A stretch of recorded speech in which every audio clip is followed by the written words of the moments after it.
What's up, guys? This is Brent with Western Equipment. Now let's jump right on in and start talking about the grease points on your John Deere 9R and 9RX tractors. Now, difference between a regular 9R and a 9RX, of course, is going to be the difference from 9R having wheels and tires to a 9RX having tracks. But you are going to have all the same grease points, whether you have a tracked machine or a wheel machine. Now, usually where we start out at on grease points whenever we're looking at tractors, a lot of times your front axle is going to be where the main part of your grease points is going to be, and then we move to the rear at the rear 3-point hitch, and there is your second main part. Now the difference is that with these 9R tractors, our main focal point where we're going to be looking is going to be actually right here dead center of the tractor. Now you may have a set of grease points at the front of your tractor on that front axle if you happen to have the hydro cushion suspension on the front axle. But if you do not have that, where we want to start right here in the middle. Now, why the middle is so important on these 9R tractors is because they steer different than your 8s, 7s, 6s, 5s, all the way down.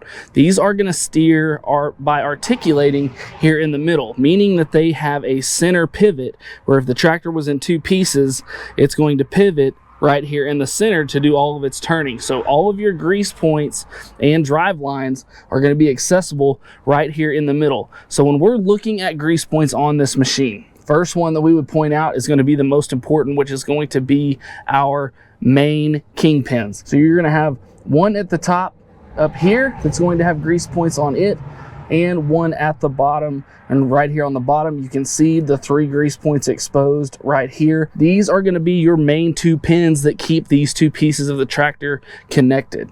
Now, next we are going to have a steering cylinder on either side. These are going to have grease points on the top, here at the front of the steering cylinder and at the rear. And you're going to have this not only on the left-hand side, but also on the right-hand side as well. Now, next part that we're looking at is going to be sort of what we would kind of call like our frame piece that is kind of in between our rear end and the front side of the tractor. And this piece here is going to be a big housing called the gudgeon. So the gudgeon here is going to have grease points down here at the bottom that we need to make sure and be greasing, because this gudgeon is also going to house bearings, a lot of moving parts, so we want to make sure that we are greasing that. Now as we look here at the bottom of this gudgeon, if we move just to the front of the tractor, we're going to see our lower drive line. So like we talk about all the time in these grease point videos, if we have a drive line, we're going to have U-joints, which means that we are going to have grease points. So our next point after the gudgeon is going to be our lower drive line. Now our next point after that is going to be our PTO drive line. Now not all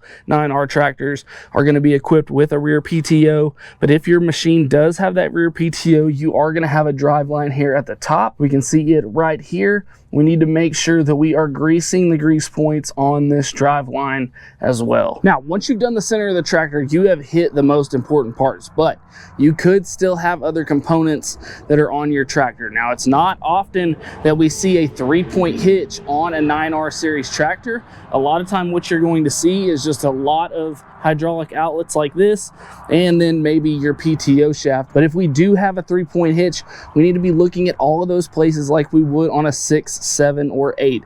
We need to be looking at our draft links. We need to be looking at our rock shaft. We need to be looking at our lift cylinders that raise that 3-point up and down. All of those points will have grease points on them, just like they would on a 6, 7, or 8. So just make sure, know your equipment, know what you've got, whether you have the 3-point or not. Also, whenever we're looking in the middle, once again, if we have that PTO shaft like we do on this machine, we've got to make sure and be greasing that drive line as well as our lower and the points that we talked about before.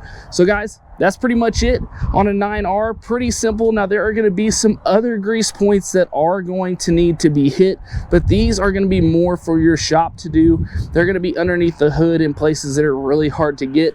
So this is where we highly encourage that you take your machines in once a year, go through that yearly service. Let those technicians that are trained, that know that job, go ahead and hit those internal grease points that are on the engine to make sure that your machine stays up and running like it's supposed to. So guys, I hope this video helped you out. I hope that you liked this video. If you did, we just ask that you would hit that like button and subscribe to the channel.